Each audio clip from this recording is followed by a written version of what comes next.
دیکھیں Indian government کا اگر ہم رویہ دیکھیں پچھلے 2-3 ہفتوں سے جو ہمارے سامنے آ رہا ہے وہ بہت ہی بکھلاہٹ کا شکار ہے، جیسے کہ فردوس جمال صاحب نے ذکر فرمایا. کیا اس بکھلاہٹ کے پیچھے آنے والے الیکشن ہیں؟ وہاں پہ آنے والے الیکشن ہے، اور ان الیکشن کے اندر پاکستان کی جو اچھی موو کرتارپور بارڈر کی جو پاکستان نے کھول دی ہے، تو انڈیا کے گلے میں ایک ایسی ہڈی پھنس چکی ہے کہ نہ وہ اس کو نکل سکتا ہے نہ اس کو باہر نکال سکتا ہے.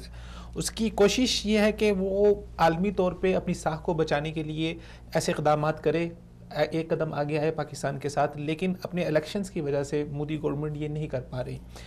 ان سب چیزوں کی وجہ سے ہوا یہ ہے کہ پورے عالمی برادری کے اندر انڈیا کا نام بہت زیادہ خراب ہوا ہے. اس وقت انڈیا ڈیفینڈنگ پوزیشن کے اوپر آ چکا ہوا ہے، اور اب اس کو اپنے آپ کو ڈیفینڈ کرنے کے لیے اس کو اس طرح کی کھوکھلی دلیلوں کا سہارا لینا پڑ رہا ہے کہ انڈیا یہ باور کرانا چاہ رہا ہے دنیا کو کہ ہم پاکستان کے ساتھ کیوں نہیں قدم بڑھا رہے. پاکستان اگر ہمیں دعوت دے رہا ہے مذاکرات کی یا امن کی دعوت دے رہا ہے تو ہم کیوں آگے نہیں آ رہے.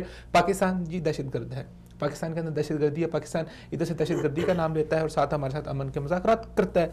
یہ بات، اس کا بہت بڑا تماچا جو انڈیا کے منہ پہ مارا گیا ہے، وہ انڈین صحافی جو یہاں پر آئے ہیں، جو انڈین برادری آئی ہے. میں کل ایک ویڈیو دیکھ رہا تھا جو سکھ وہاں پر پاکستان کی زمین پہ کھڑا ہو کے اس نے ویڈیو بنائی، اس نے کہا کہ مودی صاحب دیکھیں یہ ہے پاکستان جہاں پر ہمیں یہ عزت ملی ہے، جہاں پر ہمیں یہ حقوق ملے ہیں کہ ہم انڈیا میں رہ کے تصور بھی نہیں کر سکتے، ان کی ظالمانہ حکومت کے اندر یہ تصور بھی نہیں کر سکتے.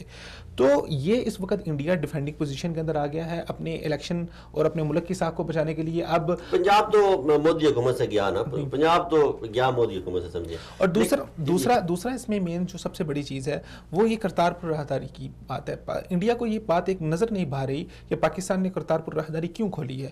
یہ خالصتان کی جو تحریک چل رہی ہے، یہ یہاں سے اس کو اسٹرانگنس مل رہی ہے. سوچ ہے ہمارے آج وزیر خارجہ نے کہا کہ ہماری سوچ یہ نہیں ہے، لیکن نہیں ہونی بھی نہیں چاہیے. پاکستان کے ساتھ ایک اور بیانات کی حد تک نہیں ہونی چاہیے.